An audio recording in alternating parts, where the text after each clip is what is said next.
I'm Abhishek, and you're listening to Connected by mParticle, where we interview the people that help create some of the most beloved brands in the world.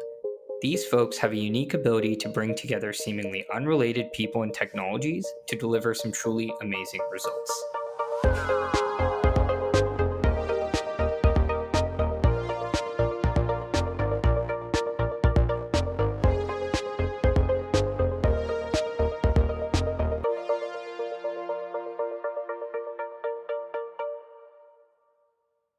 It turns out that there are advantages to being late in adopting a digital strategy. In this episode, I sit down with René of Søstrene Grene and Kasper of Vertica to discuss how they leveraged the wisdom of hindsight to bring a beloved brick and mortar retail experience into the digital world. For the audience, maybe would you mind introducing yourself and telling the audience what you do? And maybe Kasper, I'll go with you first. Oh, thank you. Thank you for having me. It's a pleasure. So yeah, my name is Kasper Christensen. I'm based in Denmark at a company called Vertica, and I simply just love data. And being a UXer by trade, I just find it magical to be able to build and optimize experiences based on data, and also to get to know the value of what you help create. That's also quite magical. And in my book, a great user experience starts by having clear goals and about what success look like and how to measure it. And that is also why I work with data and tracking. And in this context, I've been helping Søstrene Grene with investigating what kind of CPP they should have and help them get it implemented as well. Just a note on the company I work with, Vertica, which helped build the e-commerce solution for Søstrene Grene. We design, develop, and improve the e-commerce omnichannel solutions for larger business to consumer and business to business companies. So that's just a bit about me. Well, you'll have to hold that thought on UI, UX, and designing experiences and how that ties to data. There's a big topic there. But René, I'll turn it over to you. Fantastic. Thanks, Abby, and thanks for having me. If I should introduce myself, I'm actually fairly new to Søstrene Grene. I've been working at Søstrene Grene for about a year now. And my position at Søstrene Grene is that I'm a media and martech manager. At Søstrene Grene, we have insourced all specialist areas connected to media buying, and I'm actually the manager of this team. On top of the whole media buying, I also have the responsibility, some responsibility at least, with regards to our martech stack, meaning which technologies we should invest in from a marketing standpoint. And before I started working at Søstrene Grene, I actually had 6 years at a big international media agency called Dentsu, which you might know. Here I had my last position at Dentsu was head of digital in Denmark, meaning that I had the responsibility for our digital execution and partly our data setup in a marketing context. At Dentsu, we invested quite heavily in a DMP, but I'm sure we're going to cover that later definitely. on. I wouldn't had to take the opportunity. Yeah, for sure. I don't know. Should I put some words into who's Søstrene Grene, what kind of company we are? Yeah, I mean, I think this segues really nicely, René. Would love sort of, a little intro to... Yeah, sure. Because I'm not sure that any US based customers know who Søstrene Grene. And apologies, I will, I have to work on my pronunciations, right? Yeah. But Søstrene Grene, I'm trying to get that. And I apologize if I butcher it, but yes, I would love to hear. We have a letter in the Danish language that is called Ø, and I know that is really difficult for any foreigners to actually pronounce. I'm going to work on it. I promise. This is, yeah. If you want the English translation, I think it's Søstrene Grene. Søstrene Grene. Okay. Yeah, I think that's what comes the closest, at least. Well, awesome. But yes, I mean, I agree with you. I don't think many, although, and correct me if I'm wrong, I think you might have a presence here in the US and, right. You guys clearly operate in a lot, globally. But yeah, what the heck is Søstrene Grene? Exactly. Well, Søstrene Grene is actually a retail company that started to operate out in Denmark back in 1973. And the focus already at that time was actually that we wanted to try to create a very different store experience with focus on experiences with our brand and the products that we sell. So what we did was actually we tried to build a store experience that was very atypical of the time. So we wanted to be, everything should be embraced around that it should be an experience when stepping into a Søstrene Grene store. So what we, if you have the chance to go into a Søstrene Grene, you will be able to recognize what I'm saying now. So we always play classic music, because one of the founders was actually ballet master, or I don't know what that is called in English actually, but he was in the ballet world. Okay. And the store is actually built almost like a maze. So and it's very carefully made so that you get the experience that we actually intend you to have. The smell is very different from other retailers.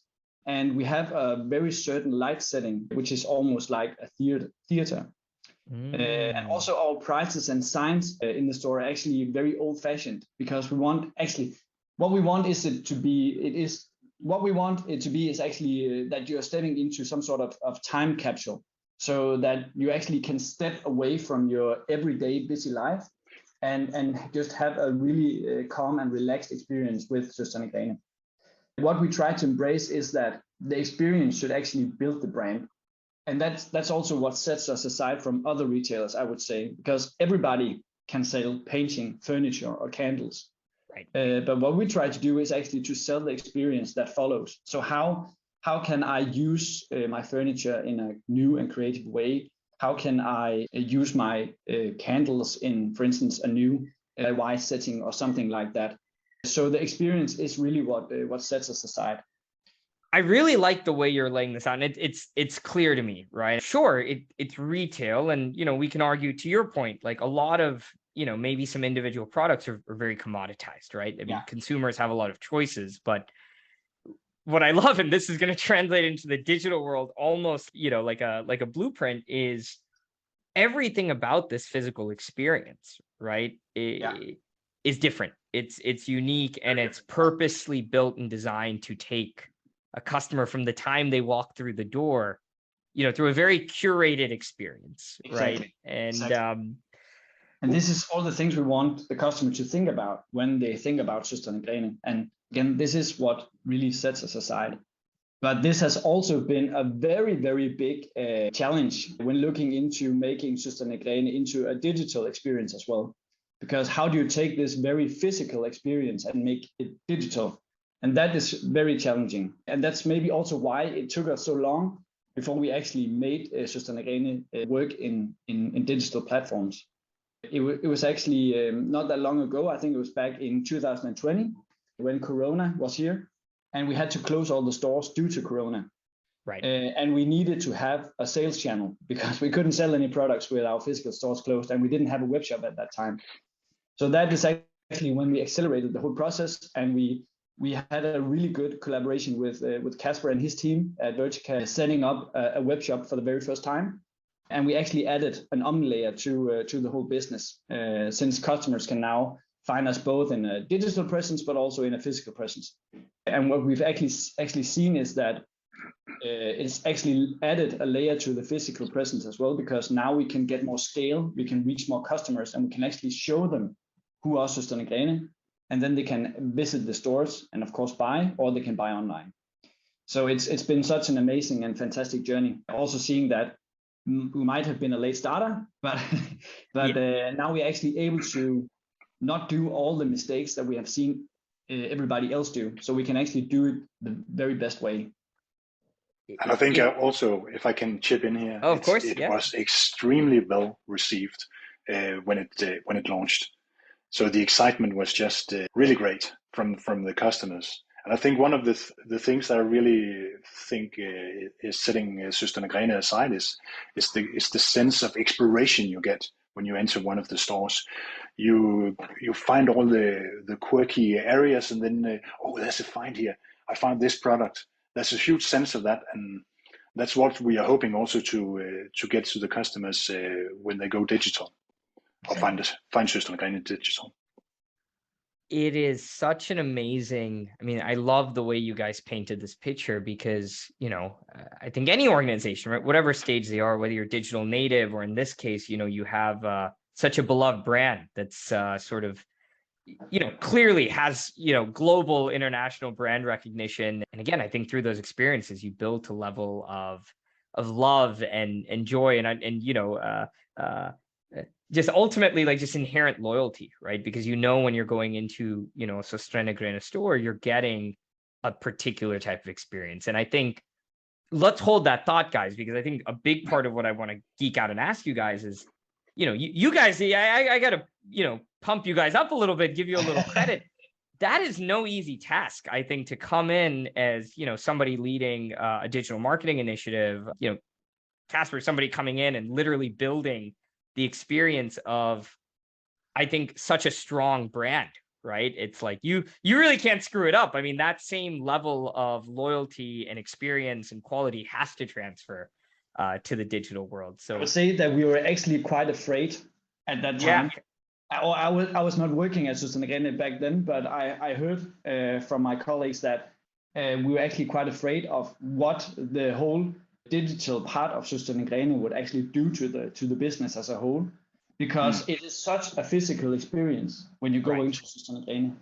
And as you say, we have really loyal customers. And what would they actually think about us being digital? And maybe not satisfying their idea of how Søstrene Grene should be in a digital world. So that was actually a bit terrifying for us. But as Kasper mentioned, it was extremely well received. I'm not sure if I'm allowed to share this, but what the heck. We can always cut it out. Yeah. On the opening day, we actually got a new order. I think it was every 5 seconds. Wow. So yeah, it was amazing. We hadn't hoped for something like that. So yeah, it was really, really well received, and just a token of appreciation from our customers. Also for us to see that this was actually a step in the right direction. Yeah. You guys have clearly worked in this ecosystem and this space now for many, many years. And I think, as we know, what online experiences look like and the underlying technologies to enable some of these experiences has probably changed. Well, not probably, I think we all know has changed like very dramatically. I think in the last,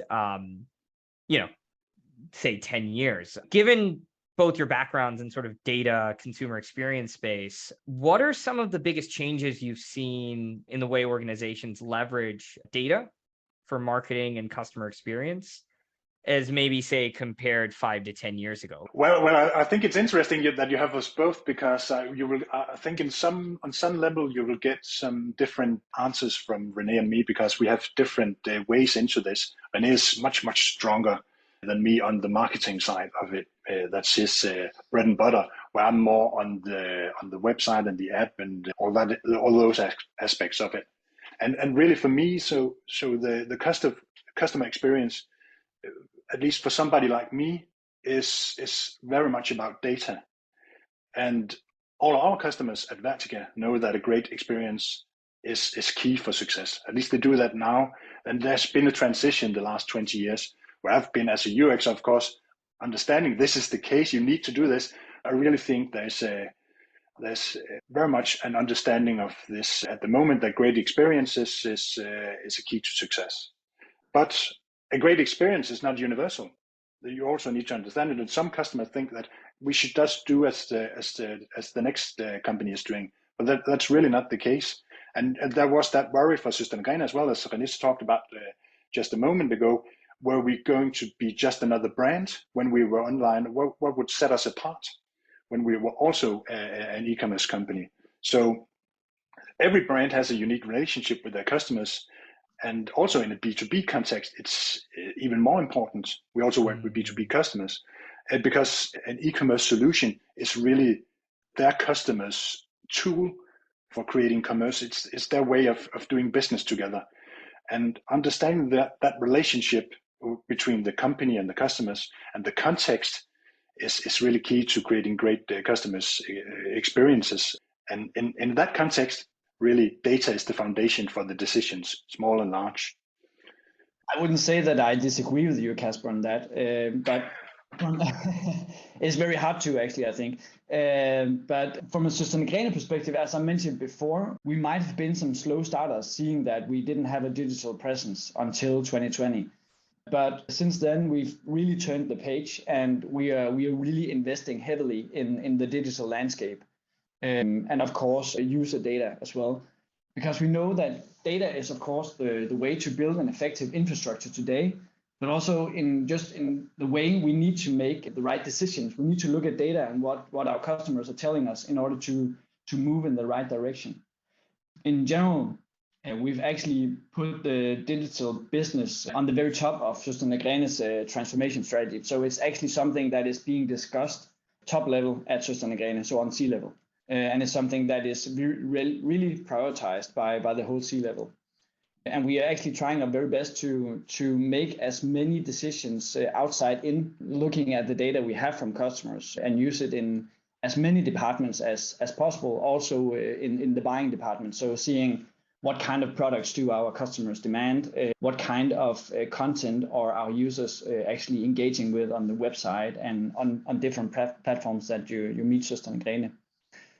The shift from us has probably been that data up until now has lived in various different systems. So it's been living in Google Analytics. For starters, it's been living in Salesforce. We are quite heavily Salesforce client as well. Of course, it's also been living in Google Ads. It's been living in Facebook. It's been living or Meta. So various different places. Yep. And what we needed to do was actually to take control of that data. If we wanted to have a true 360 view of our customers and truly be customer data driven, we knew that we had to do something here.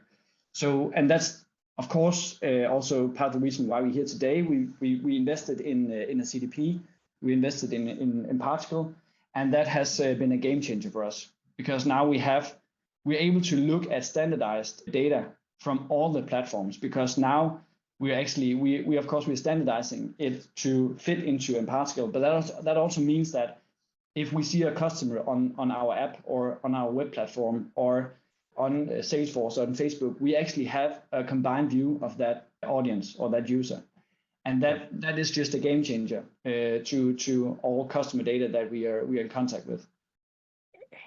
It starts with good data, right? Yeah. Because to your point, there's something like no personalization, then there's a generic, hey, everyone's going to get the same experience. And then there's sort of, I think what you guys are hinting at, which is, how do I go from generic to talking to people individually, to conveying exactly.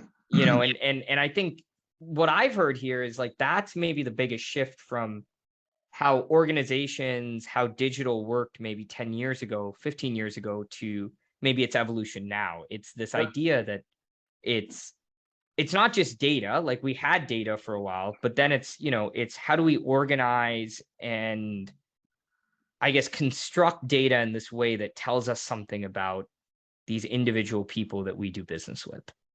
You're totally right. I would say that it's all about building the right foundation. Yeah. Yep. So having the right foundation, if you don't have a right foundation, how can you build on top of that? Yep.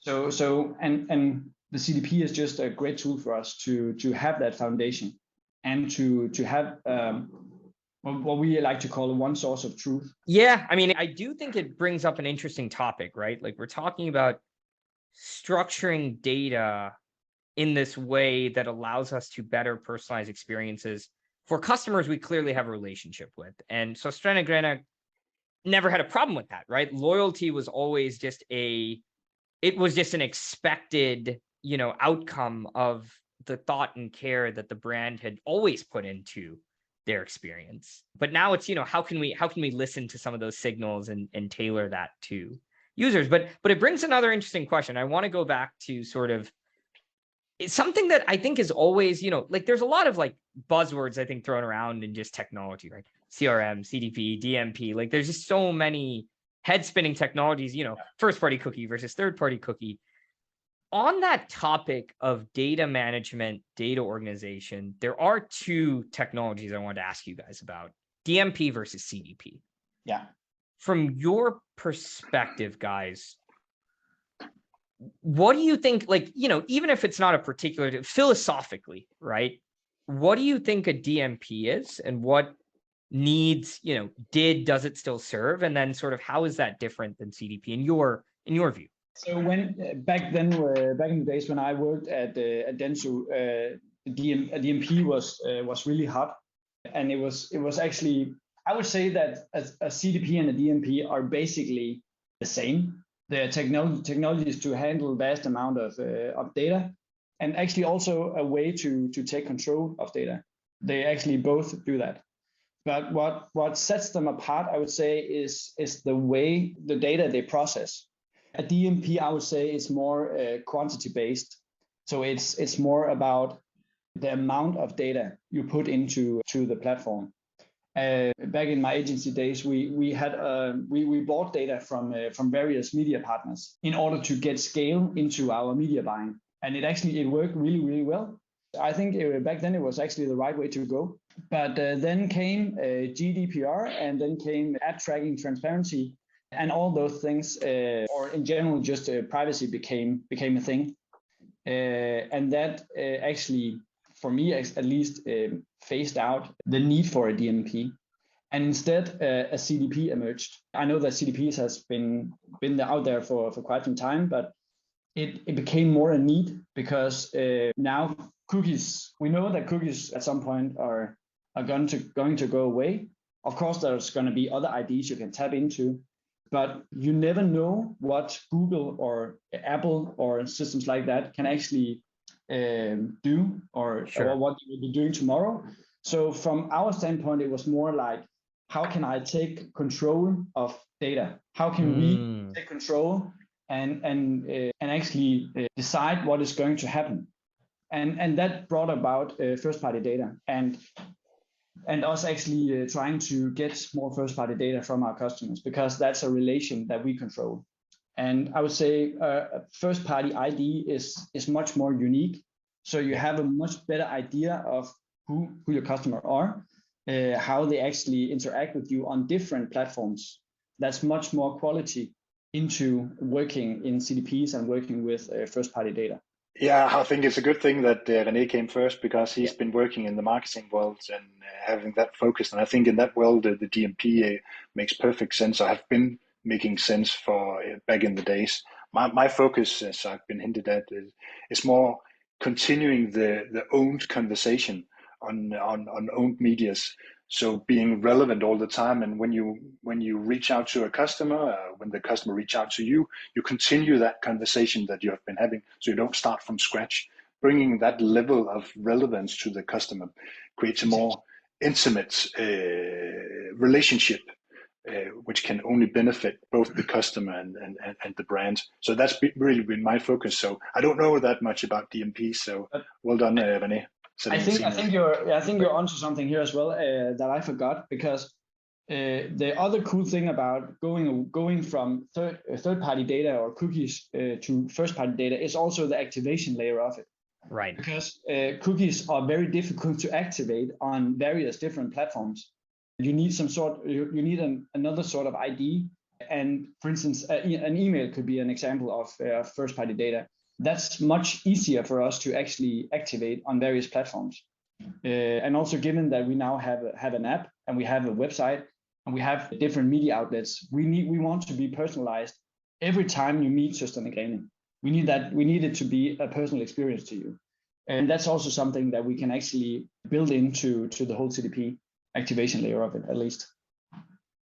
It's almost like there's two analogies, right? Like, I feel like it's aggregate versus, one-to-one or personalized. Yeah. It's third party versus first party. It's, I'm going to let sort of the ecosystem of, data onboarders and third party data stores dictate my strategy, versus me saying I'm going to control and curate my own direct relationships with my customers. And I think there's so many parallels that I think those two, at least to me personally, like in working with clients, that to me is the biggest difference, right? To your point, René, there's like, I think two fundamental convergent like things that happened that made this shift happen. One, to your point, is yeah, what are the big, the owners of the web browsers, the owners of the app stores, what do they have to say about, this wonderful technology at a point in time from an ad tech perspective, which is the third-party cookie, right? I mean,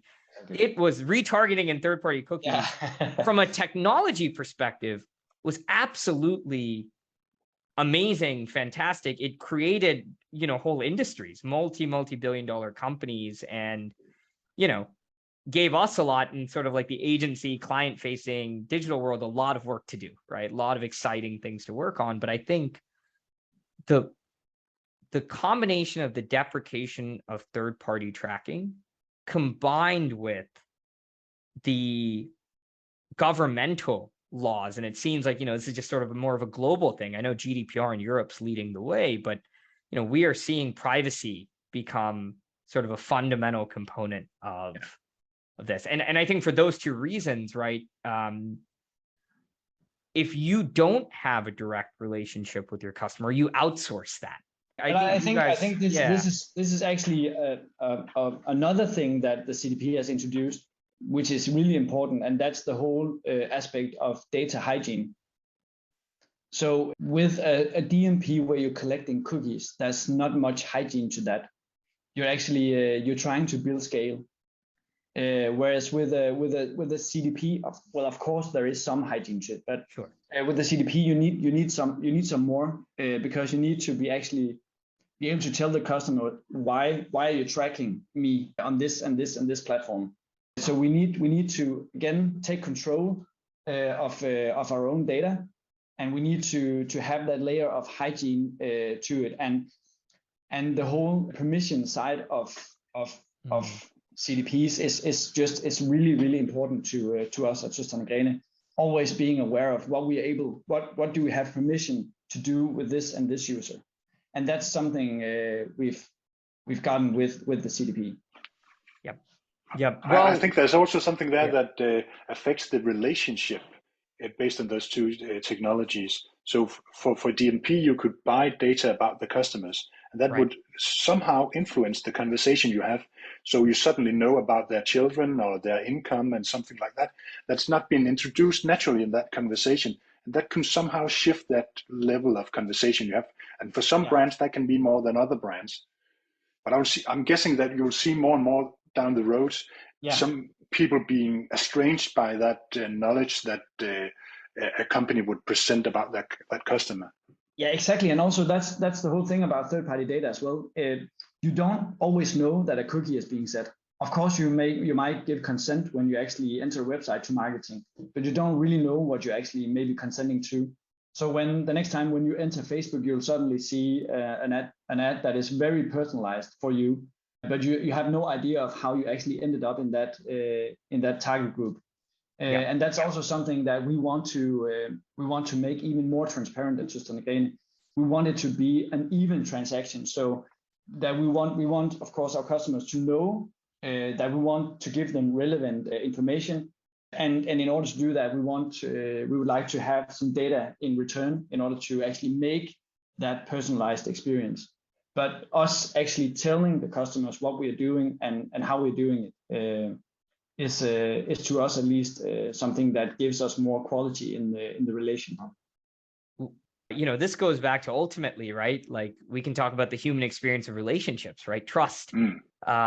It's to your point, when you're buying data, and this is my understanding of it, it's also not deterministic, right? To your point, you are taking a chance that you are getting some information and making your decisions on how you're communicating with your customer based on information that may or may not be true, right? So, and I think that really segues nicely to your point as well, René, about trust, right? Because trust is very hard to earn, and it's extremely easy to break, right? So many customers, especially in a very competitive market dynamic, right? Something like retail, it is so gosh darn hard to acquire that user or get somebody from a top of the funnel toward a sort of campaign or initiative to actually become, what you would consider a customer. It sort of behooves a brand or an organization to really, really be sensitive and invest in the retention mechanism of that, right? And I think critical to that no matter how good I think your product is, or, how great your experience is, if the underlying feeling I think a consumer doesn't get is, I can trust this brand, I can provide them, potentially sensitive information about me, and I know they're not going to sell my email to 20 other companies. I know they're not going to, if I tell them I don't want to get, certain marketing communications, they'll listen to me. Exactly. And, the technology ultimately is just a tool that enables these kinds of interactions. I think now there is an expectation from the customers that there's a certain level of transparency. So you can really violate that trust if you don't meet it. That can be a real danger. And I think it's going to be stronger and stronger going forward. Yeah. And to us, when actually choosing a DMP, it was actually really important that the technology gave us the opportunity to actually control these kinds of permissions. So being able to actually sort out all the customers we had that didn't want to receive an email from us, or we didn't have a permission for email and stuff like that. Because as you said, Abby, it's all about customer trust and transparency for the customer in order for them to be loyal to us again. Yeah, it just makes me think, and I know, yeah, René, I think you mentioned this in our brainstorming session, but you mentioned Søstrene Grene being sort of a late bloomer, but in some ways, it's just amazing that, one, you both got to work on this project together and just sort of have the background and experience and learnings from all your previous experiences, both on the agency side, where the market's headed. And I think the fact that you guys are from the day one building a sustainable digital experience that's sort of built on trust, that has the underlying technologies that allow you to be able to have these types of interactions with your customers. I think that's a huge leg up that a lot of legacy brands that maybe, I still work with a lot of clients that are still heavily dependent on third parties to run all aspects of their business. But I would say it's too soon to rule out third-party data, because you still need third-party data for scale. Of course. So we're still also, of course, we're also dependent on it. We made a decision at Søstrene Grene that our digital strategy should not be focused primarily on third-party data, that we should do everything in our power to build up a foundation of first-party data in order to take control and also be more resilient towards Google and Apple when they make all sorts of decisions that we don't have any saying around, and so that the whole control aspect was really important for us. But also we actually able to see that when we invest in first party data and loyal customers, it actually drives really good business results. So we've made some quite extensive studies, of course, before we made this decision to focus on first party data, just to see if there was a business case. And there really was. So what we saw is that when we have a person, for instance, we have permission for, and we have their email, they are just more valuable to the whole business. They have a bigger basket when checking out, and we see them much more often on our web shop making more purchase because we are able to send them relevant information. We are able to actually affect them in a really good way, marketing wise, and we can just see that it just makes really good sense. So from this year, we actually decided that 30 to 40% of our whole digital marketing budget should actually be used on driving first party data leads initiatives. Yeah. So of course, the CDP was a huge investment to us, but let's be honest, the CDP is only an empty technology. That's right. You need some fuel in order for it to actually drive. And that fuel for us is first-party data. Of course, the CDP can also process third-party data and other ID types, but the first-party data is the primary thing for us. And you also need to take action on that data, otherwise it's also useless. Yes, that's right. Just another database. Yeah. Guys, I mean it. At some point, we will have to do a part 2, because I'll be honest, there's probably 20 other questions I want to ask. And even as you're talking, there's probably 10 other things I wanted to talk about. But for the sake of this episode, and I know I want to be respectful of time. We talked a lot about data, and we talked a lot about major shifts in technology. But one thing that I think is just amazing, and it's so clear, I think, on this recording, the relationship, I think, Kasper, René, you both have, sort of personally working together, but also sort of, agency and brand working together, right? And I would be remiss if I didn't, on the Connected podcast, talk about how people connect to make great things happen. I would love to hear from both of you. What goes into, and what advice would you have for a brand agency relationship, and why do you think both of you have found so much success in that sort of partnership between Vertica and Søstrene Grene?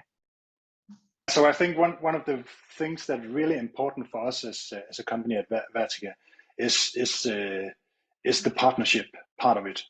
So we go into relationships thinking that we need to create a partnership. So we want everybody to feel like one big team where we solve problems together, and that of course requires trust. So we try to be open and transparent and honest about what we know and what we don't know, and we speak openly about issues. But we also try and bring our knowledge to the table and speak our mind and take responsibility for creating the right products, not just being a tool for some other company to use, but we bring our souls into it and try to be human beings in it. And we also expect the company, so we make demands, so you can say, we expect the company to also go in with that approach. And if we both do that, we just see it's just a joy working together, and usually we create really great products by doing that. For us, it's basically the same. Actually, it's all about transparency, being open. So if there is something, if we made a mistake, we made a mistake. Let's be open and honest about that, because it gives us the best options to move ahead. So that's actually what I would say is the most important part.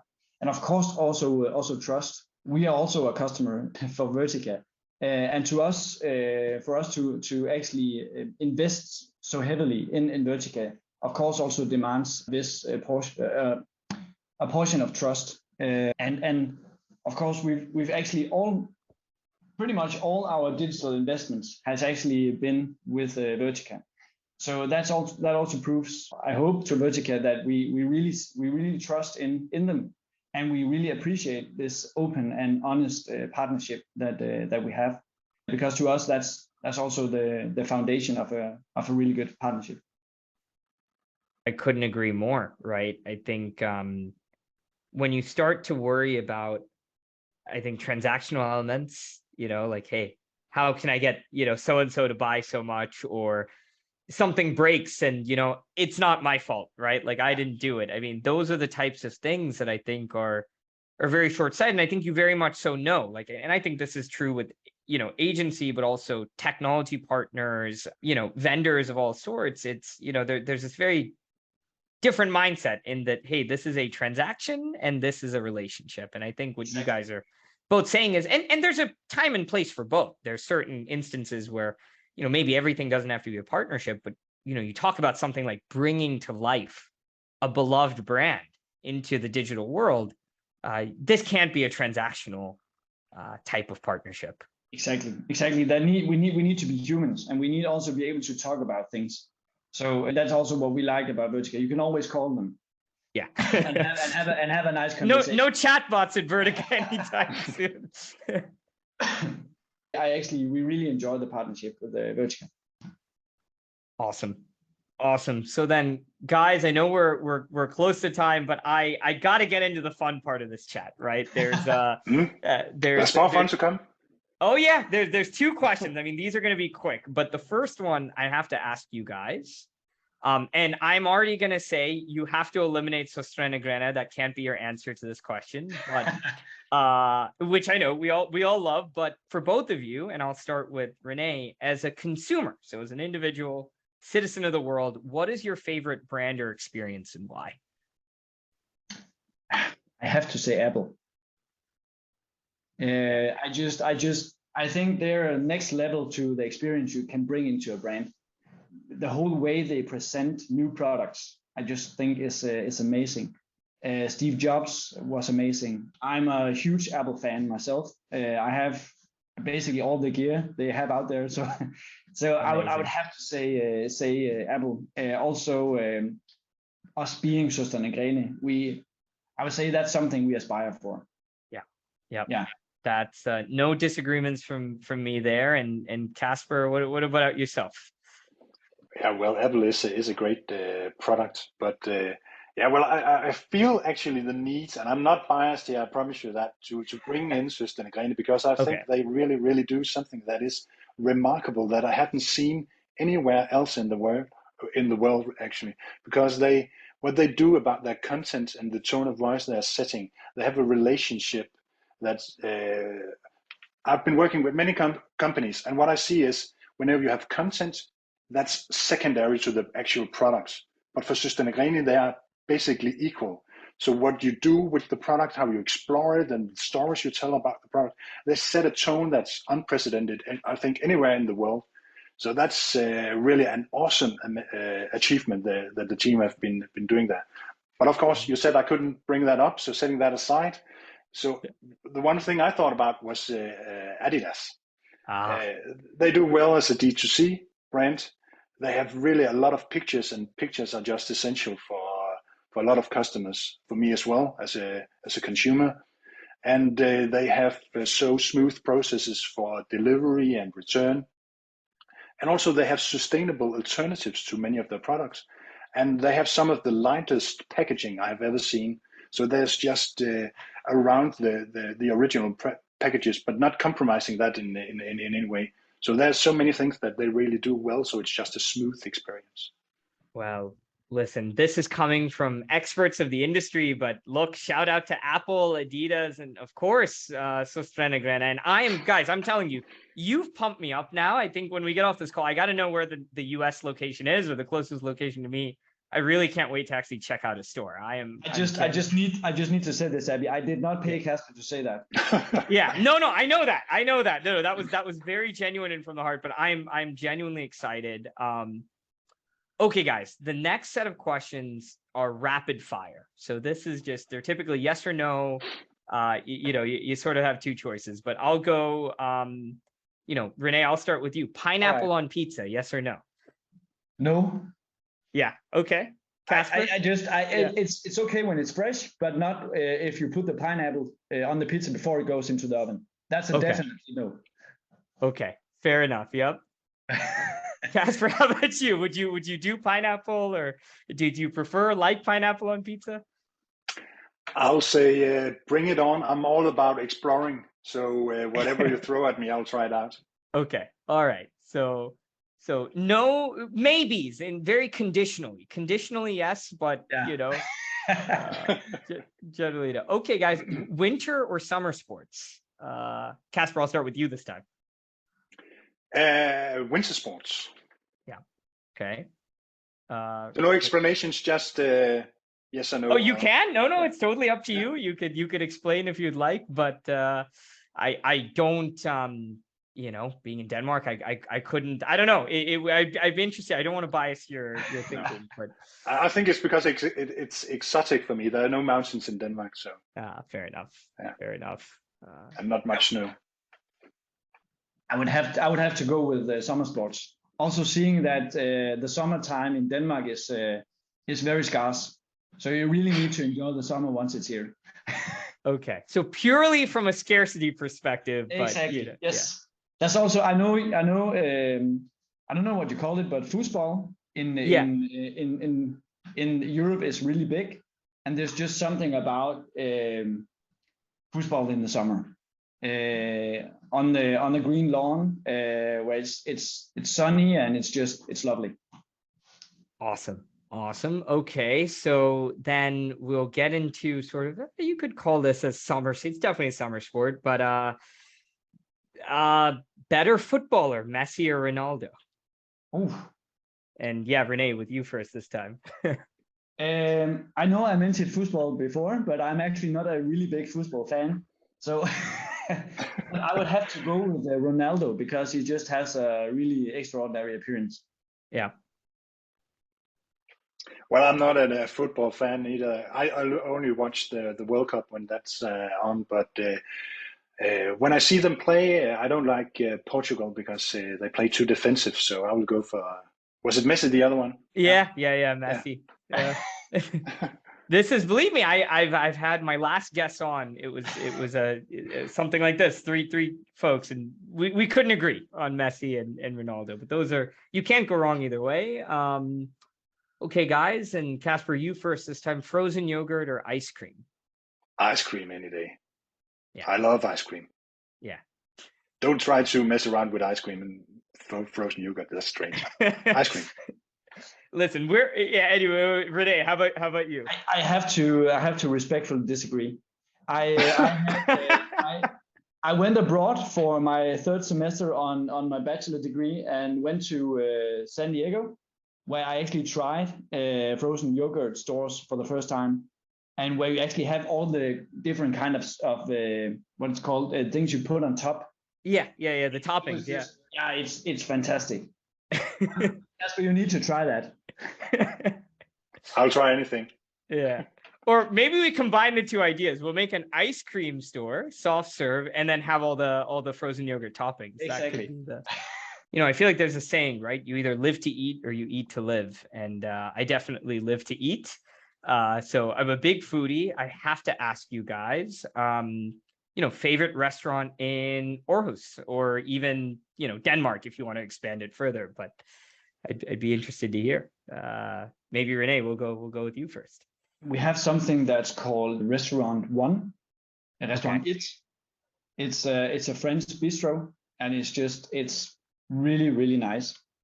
I wasn't sure that I like snails because it's just very different from what you normally eat. But I tried it at that restaurant just to name an example, and it was just fantastic. It was some of the best food I've ever had. So it was they just make exceptional food, and they have great wine also, which is also important to me. Amazing. How about for you, Kasper? Yeah, I can second that. It's a great restaurant for sure. A great experience every time you go. But I think my favorite restaurant in Aarhus are probably one of two, and that depends on what kind of mentality I go in with. So Michelin level restaurants, I will go for Domestic, which is in my book the best in Aarhus. But if you scale it down a couple of levels, something that you can do every second week or something like, I don't think I can take on a Michelin restaurant I need to digest that experience somehow. But the other one is close to where my house is, or my apartment is a restaurant called Herværk. Herværk. Okay. Yeah. It's based on a book, an old Danish book about a man who decides to go let himself fall apart. This is amazing, guys. Okay, so it's Kasper, be honest. Did you buy the apartment just to be close to Herværk? No, Herværk was later. Okay. All right. Listen, guys, I at some point, everything will align. It's a date. It's going to be beer and ice cream, and then we'll play rock, paper, scissors to figure out, which of these restaurants we go to. But, man, this is what a treat, guys. I mean, just thank you so much. I mean, I genuinely feel like it was three friends sitting on a couch, having a conversation, which I think are the best conversations. Can't thank you enough. Thank you for inviting us. Thanks so much for listening to this conversation from Connected by mParticle. For more on this episode, you can check out the show notes and transcript on our blog. You can also subscribe to the podcast on any major podcast player. If building great customer experiences is important to you, sign up for our monthly newsletter, mPulse, which includes a very short list of the best blog articles, use cases, and industry reads from throughout the month. Thanks again for tuning in, and we'll see you next time.